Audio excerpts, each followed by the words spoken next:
when a 14-year-old girl walked into a biker garage asking to paint motorcycles for tips. The crew laughed.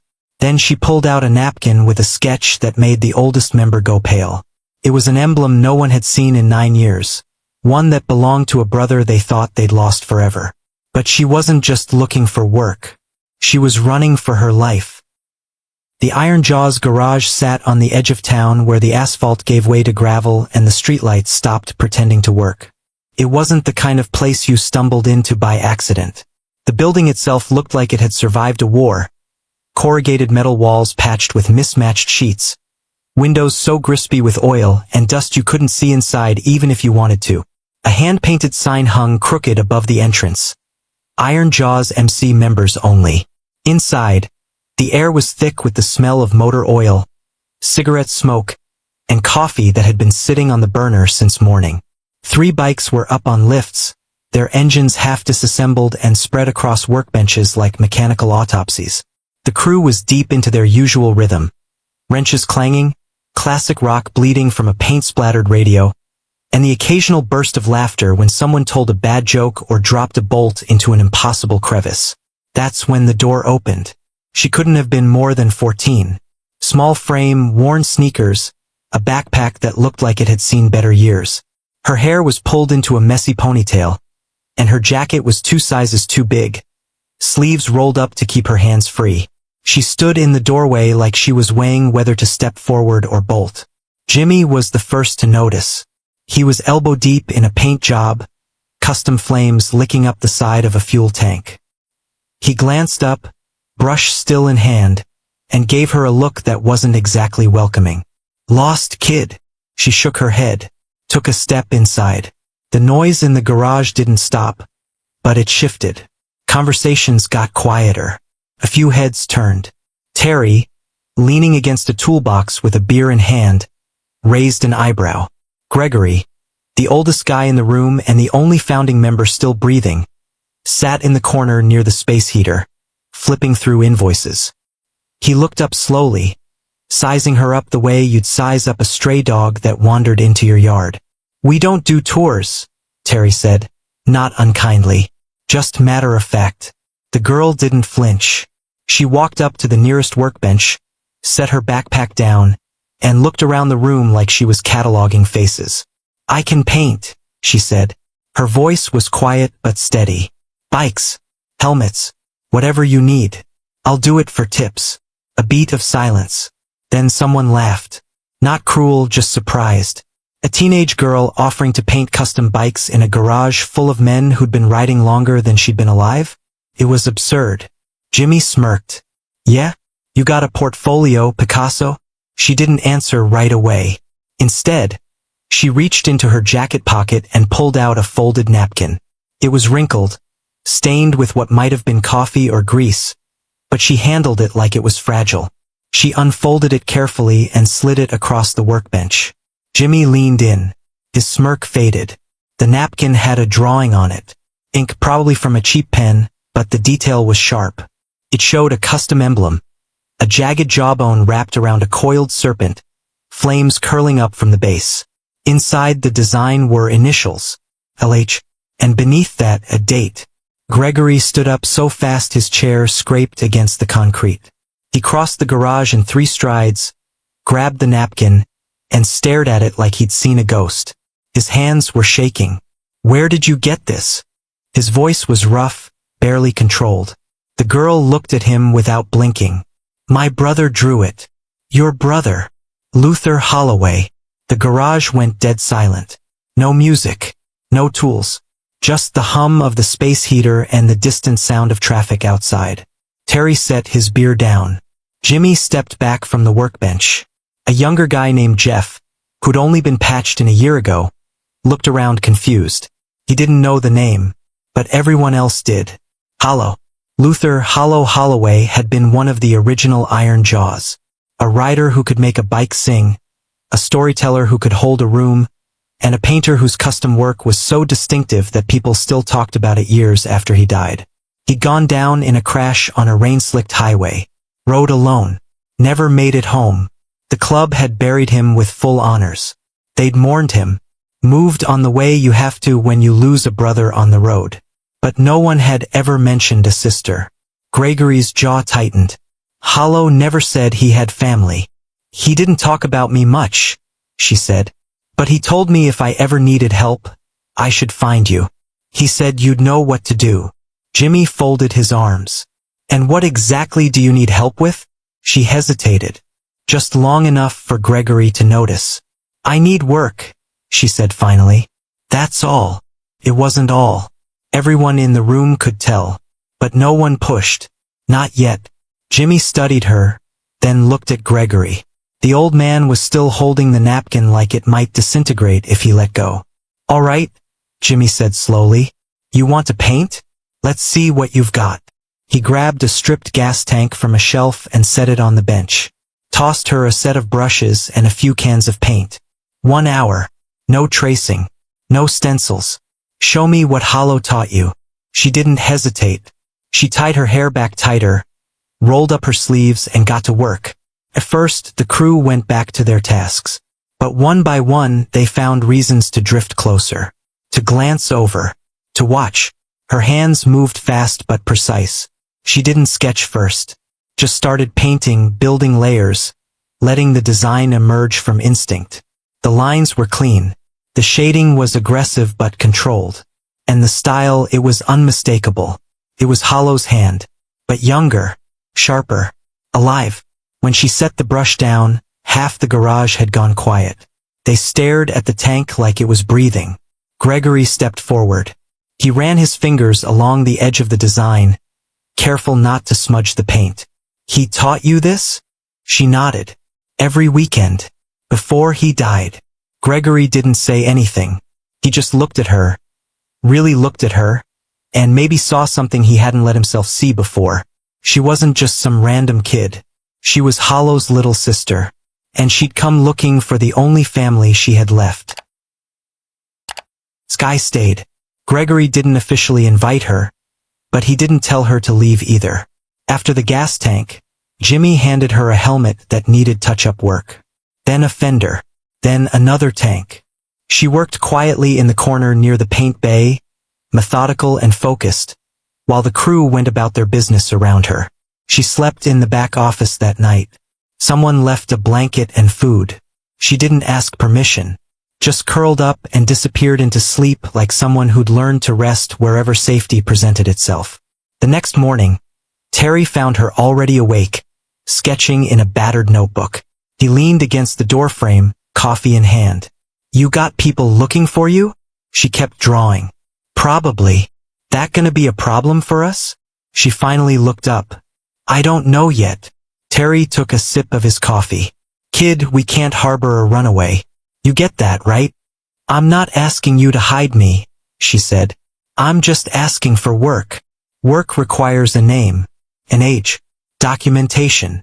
Sky Holloway, 14. And I don't have documentation anymore. Terry sighed. He had 3 kids at home. He knew what it looked like when a teenager was running from something real. He also knew what it meant to get tangled up in someone else's legal mess. Where'd you come from? She closed the notebook. A group home, 2 counties over. And they just let you walk out? They didn't let me do anything. Over the next few days, the story came out in pieces. Sky didn't volunteer much, but the crew was patient. They'd seen plenty of people carrying weight they didn't want to talk about. Lucy, who handled the club's books and paperwork, was the one who finally got her to open up. Lucy had a way of asking questions that didn't feel like interrogations.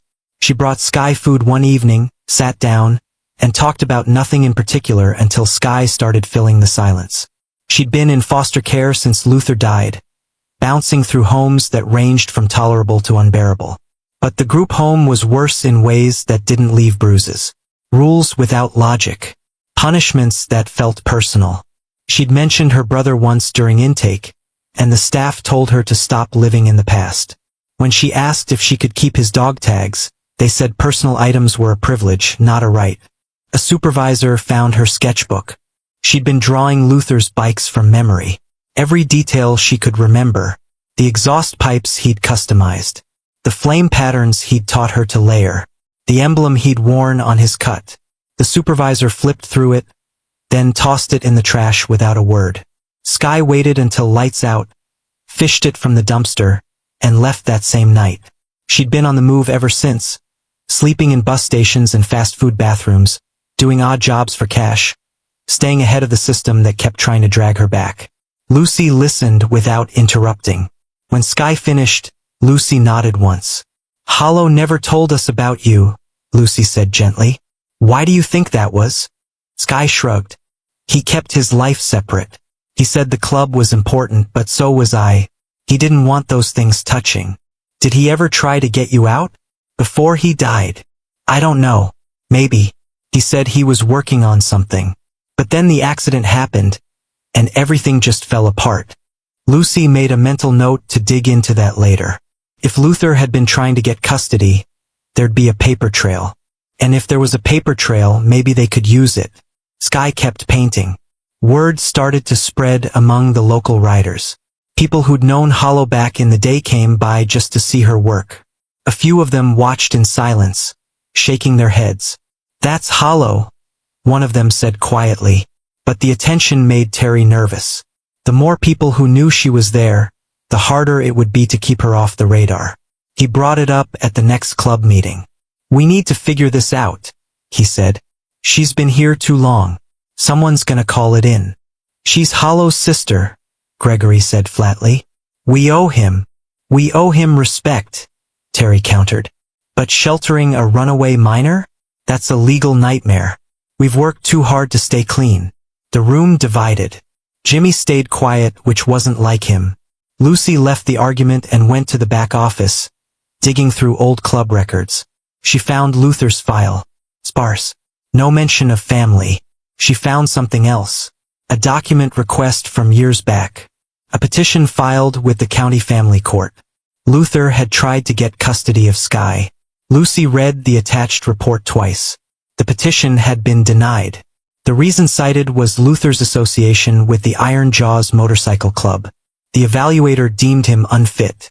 Wrong lifestyle. Wrong associates. An incident report was sealed. Lucy couldn't access details, but the summary mentioned violence at Sky's group home. Allegations buried. Lucy sat back, staring at the screen. Luther had tried to save her. The system stopped him. She printed the documents and brought them to Gregory that night.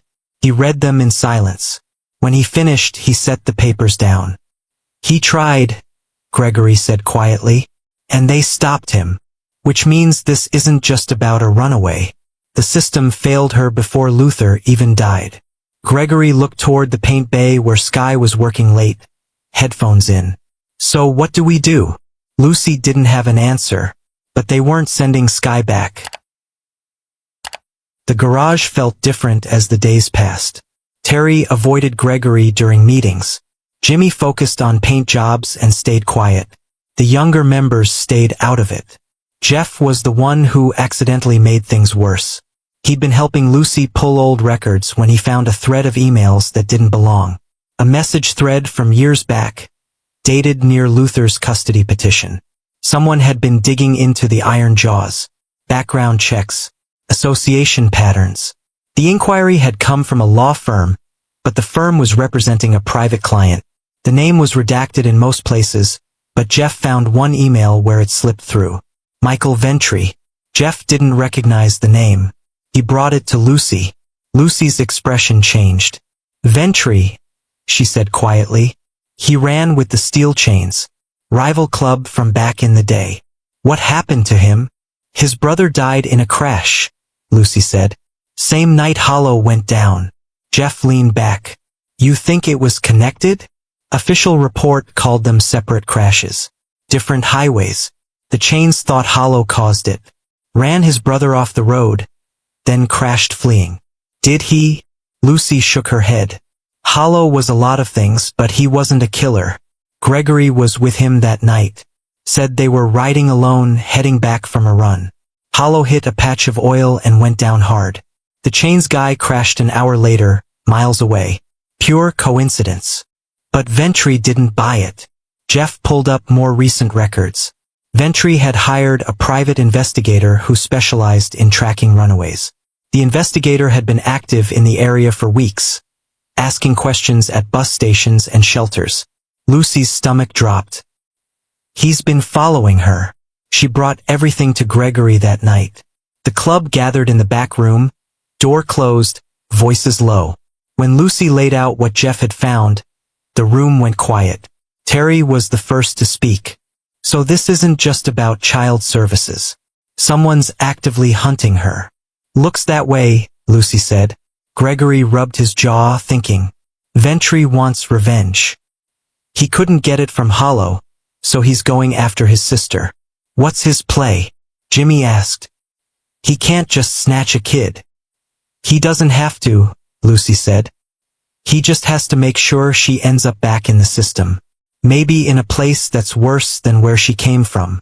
Maybe in a place where he's got connections. Terry swore under his breath. He glanced toward the paint bay, where Sky was working late again. She'd started a mural on the far wall. A massive piece that showed the club riding together through flames. Every member, past and present, rendered in her precise, relentless style. At the center was Luther, leaning into a turn, his bike roaring, his expression fierce and alive. Right behind him, barely sketched in, was a smaller figure. A girl on a bike made of light pencil lines. Unfinished. Still becoming. She doesn't know, Terry said. And we're not telling her, Gregory said firmly. She's been through enough. We handle this ourselves. How? Jimmy asked. Gregory stood, his chair scraping against the floor. We make sure she's protected. Legally. We get ahead of this before Ventry does. Terry crossed his arms. And if we can't? If the state comes knocking and we've got nothing to show them but good intentions, then we fight, Gregory said. Same as Hollow would have done. The room stayed silent. Terry wanted to argue. He had kids. He knew what it meant to stick your neck out for someone else's child. But he also knew what it meant to walk away when someone needed you. He looked at the mural again. At Luther's face. At the girl behind him still taking shape. All right, Terry said finally. But we do this smart. We get a lawyer. We build a case. We don't just throw ourselves in front of the train and hope it stops. Gregory nodded. Lucy, can you pull together everything we've got? The custody petition. The incident reports. Anything that shows the system failed her. Already on it, Lucy said. Jeff, keep digging on Ventry. I want to know where he is, who he's working with, and what his next move is. Jeff nodded. And Jimmy, Gregory said, turning to the painter. Keep her busy. Keep her safe. Don't let her know we're worried. Jimmy glanced toward the mural. She's got a good eye.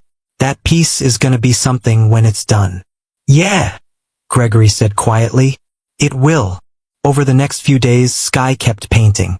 She worked in bursts, sometimes staying up past midnight, headphones in, lost in the rhythm of brushstrokes and color. The crew gave her space but stayed close. Someone always made sure there was food. Someone always checked that the heater was running. She didn't ask why they were being so careful. Maybe she sensed it. Maybe she was just used to people keeping secrets. One evening, Gregory found her standing in front of the mural, staring at Luther's face. You miss him, Gregory said. It wasn't a question. Sky nodded. Every day. He was a good man. Loyal. Reckless sometimes, but loyal. He told me the club was his family, Sky said. He said you'd take care of each other when things got bad. Gregory stepped closer. He was right. And that includes you. She turned to look at him, searching his face for something. Proof, maybe. Promise that wouldn't break. Why didn't he tell you about me? She asked. Gregory took a breath. I think he was trying to protect you. From this life. From the things that come with it. But I needed him, she said. And he wasn't there. I know, Gregory said. But we are. Sky looked back at the mural. The unfinished figure behind Luther. I don't know how to finish it, she admitted. Gregory studied the piece. It'll finish when you're ready. She didn't respond. Just picked up her brush and added another stroke. Then another. Gregory watched her work, then quietly walked away, leaving her alone with the work. The call came early in the morning. Jeff's phone buzzed while he was still half asleep, and the message made him sit up fast. The private investigator had filed a formal report with Child Services. They had Sky's location. Someone was coming. He called Gregory immediately. Within an hour, the entire club was at the garage. Lucy had her laptop open, files spread across the desk. Terry was pacing. Jimmy stood near the paint bay, arms crossed, watching Sky work on the mural like nothing had changed. "How much time do we have?" Gregory asked. "Maybe a day," Jeff said. "2 if we're lucky." Lucy looked up from her screen. "I've got everything compiled. The custody petition Luther filed. The incident reports from the group home. Testimonies from other kids who were placed there. It's enough to show a pattern of neglect and abuse." "Is it enough to win?" Terry asked. "I don't know," Lucy admitted. "But it's better than nothing." Gregory turned to Terry. "You said you knew a family lawyer."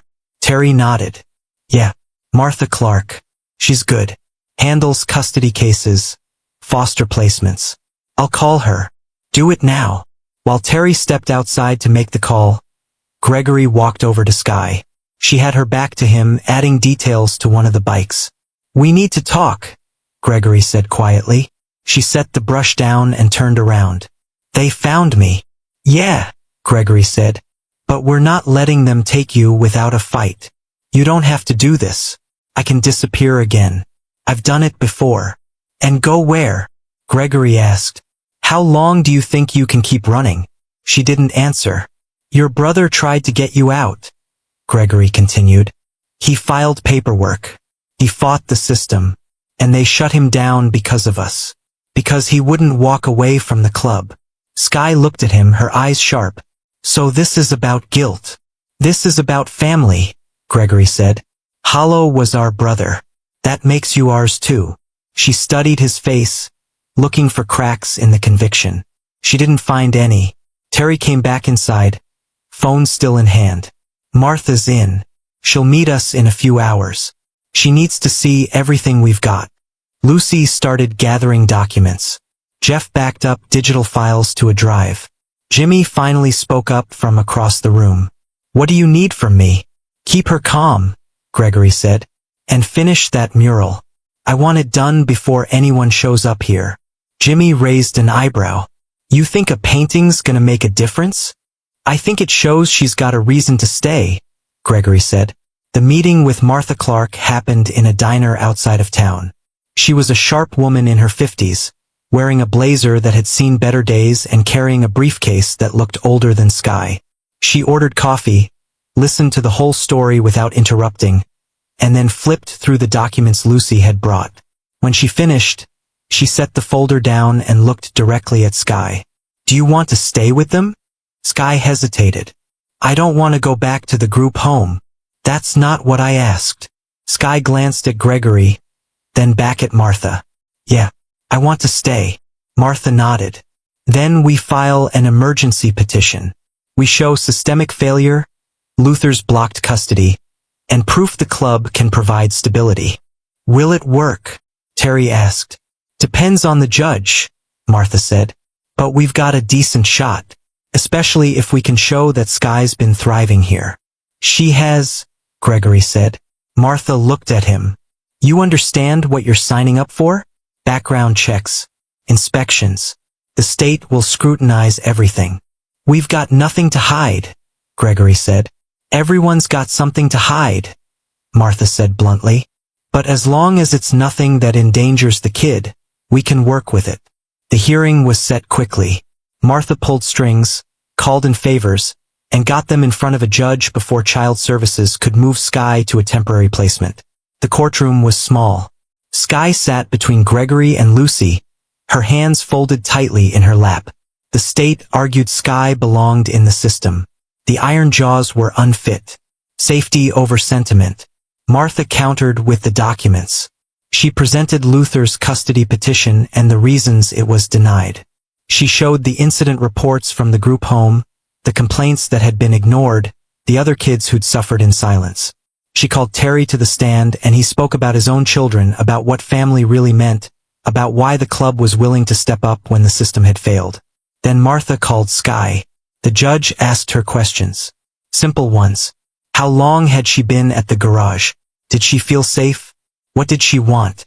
Sky answered carefully, her voice quiet but clear. She talked about Luther, the art he'd taught her, the promise he'd made, and the mural. I've been painting the club, she said. All of them. Because they're the only family I've got left. The judge listened, then asked to see the sketchbook Sky always carried. Martha handed it over. The judge flipped through the pages slowly, studying each drawing. Luther's bikes. The club members. The emblem that had started everything. When the judge finally spoke, the room went still. I'm granting temporary guardianship to Gregory Moss and the Iron Jaws Motorcycle Club, under supervised conditions. There will be regular check-ins. Any violations, and this arrangement ends immediately. Sky exhaled, her shoulders dropping like a weight had been lifted. Outside the courthouse, Martha shook Gregory's hand. Don't screw this up. We won't, Gregory said. Back at the garage, the crew had finished the mural in Sky's absence. Jimmy had added the final touches, blending her sketches into something whole. When Sky walked in and saw it, she stopped. Every member was there. Luther at the center. Behind him, fully rendered, a girl on a bike. Gregory stepped up beside her, holding something folded in his hands. Patch, custom made. Her initials stitched into the fabric. You're not running anymore, he said. You're riding. Sky took the patch. She looked at Gregory, then at the mural, then at the crew standing around her. And finally, she smiled. This story reminds us that family isn't always about blood. Sky didn't just find a garage. She found a brotherhood that honored her brother's memory by protecting his sister. What would you have done in the Iron Jaws place? Drop your thoughts below. And if this story moved you, hit that like button, share it with someone who needs to hear it, and subscribe to embrace the journey for more stories that prove second chances are real. See you in our next video.